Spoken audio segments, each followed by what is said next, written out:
Meet my fiance, Cassie. Cassie started playing Commander about a year ago with Sythis Harvest's Hand, and she's a big fan of Selesnya. Today we're going to walk through Cassie's top 10 cards in the deck, and because she had such a hard time choosing, we've got a few honorable mentions as well. Starting with the first honorable mention, it was a little too obvious to have Sythis included on the list as she's the commander, so we threw in the honorable mentions to free up a slot. Cassie likes Sythis because she's simple. It's nice to have cards in your hand, and she really likes Enchantresses. Life gain is nice too, but Cassie said she would still play Sythis if the life gain wasn't there. Number 2, Hallowed Haunting. Cassie likes this card because it's quote-unquote really good. Hallowed Haunting beefs up her board, and she likes to play flying stuff, which is another reason that she likes angels. But this is not her angel deck, so this is how she puts flying into Sythis Harvest hand. Number 3 is Karametra, God of Harvests. In Cassie's words, Sythis and Karametra are besties. She and Sythis are connected in the lore, and Cassie likes the lands that Karametra provides. Number 4 is Ancestral Mask. Ancestral Mask is the beef cards of all beef cards. This is a card that helps Cassie win. By beef, Cassie means pump spells, and Ancestral Mask is one of many within the deck. Last on the list of honorable mentions is Sanctum Weaver. You can never have enough mana, and that's something this deck truly puts to the test with its near infinite ramp and card draw. We're going to be going in reverse order for the actual top 10 of this list, so let's get into it. Number 10 is Danitha, New Benalia's Light. Like number 3 on this list, Cassie said that Danitha is a baddie. She can also be a win con in the deck, and spoiler alert, is like Setessan Champion's older sister. Number 9 is Lathiel, the Bounteous Dawn. Unicorns. Yeah, that's about it. Number 8 is Farewell. I pulled this card at my local game store and Cassie promptly stole it. Cassie said she liked the art, and if things are going downhill, she can use this as a quick reset button. Number 7 is Sphere of Safety. Sphere of Safety is Cassie's protection bubble, and she really likes the art.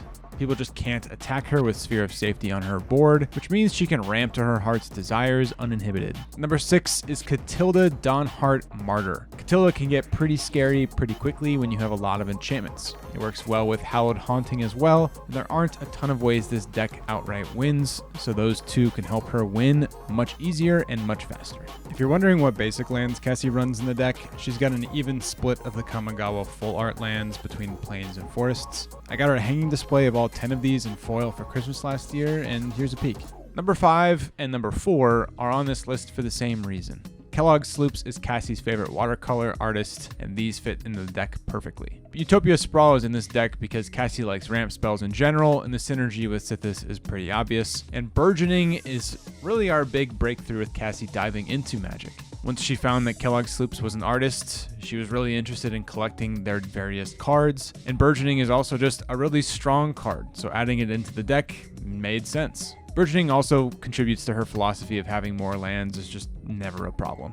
Number 3 is Setessan Champion. In Cassie's words, she's a baddie. I've personally fallen victim to Setessan Champion running away with the game several times because of how much protection Cassie runs in her deck. You'd think it would be easy to take care of, but once she's got her various protection spells on the board, it's almost impossible. It's a great card to give some combat power to the deck while also drawing you cards for whatever reason. Also, it's got some pretty sick art. Number 2 is Argothian Enchantress. Cassie calls this card Agatha. The reason Argothian Enchantress is so high on this list is because she's like Sythis's best friend and hype girl. Let's not forget, she's also $40 and one of the strongest Enchantress cards in Magic. Last but certainly not least is Azusa, Lost but Seeking. I bought Cassie the Secret Lair version of Azusa when I was at MTGCon Las Vegas last year in 2023. It was my first convention, and I pretty much spent my entire time there just looking for cards for Cassie. I remember coming back with this card and then an angel card for one of her decks, and it was like Christmas morning, and ever since then it's like one of my most fond memories, even though Cassie wasn't even at the convention with me. One of my favorite cards that I bought at this event was the Glenalendra Archmage Secret Lair card, illustrated by Rian Gonzalez.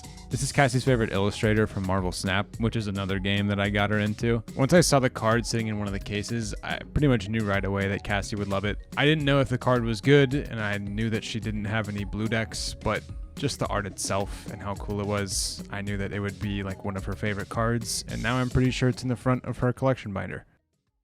But anyway, I'm off course. That's the deck. I'll include the link to the full deck in the description in case you'd like to check it out. If you enjoyed hearing about Cassie's Sythis deck, drop a like and let her know in the comments. I'll try to convince Cassie to hop on the mic for the next video where we can talk about her Angel deck.